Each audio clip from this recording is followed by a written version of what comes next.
Hi friends, ఈరోజు mutton curry చేస్తున్నాను. Bachelors అయినా ఈజీగా చేసుకోవచ్చు. ఫస్ట్ కుక్కర్ పెట్టుకొని ఆయిల్ వేడి చేసుకున్నాక ఆనియన్స్ వేసుకోవాలి. ఆనియన్స్ తొందరగా వేగడానికి కొంచెం సాల్ట్ వేసుకొని వేయించుకోవాలి. కొంచెం పసుపు, అల్లం వెల్లుల్లి పేస్ట్, కరివేపాకు వేసుకొని వేగనివ్వాలి. వేగిన తర్వాత మటన్ ముక్కలు వేసుకొని బాగా కలిపి కొంచెం సేపు మగ్గనివ్వాలి. అవి మగ్గిన తర్వాత కొంచెం టమాటాలు వేసుకోవాలి. 2 టమాటాలు. టమాటాలు కూడా మగ్గిన తర్వాత కొంచెం ధనియా పౌడర్, కారం వేసుకొని మగ్గనివ్వాలి. 2 గ్లాసుల నీళ్ళు పోసుకోవాలి.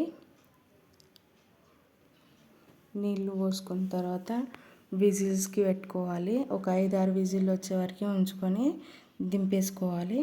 కొంచెం కొత్తిమీర, మసాలా వేసుకొని దింపేసుకోవడమే అండి. ఈ వీడియో కనుక నచ్చినట్లయితే లైక్ చేయండి, సబ్స్క్రైబ్ చేయండి.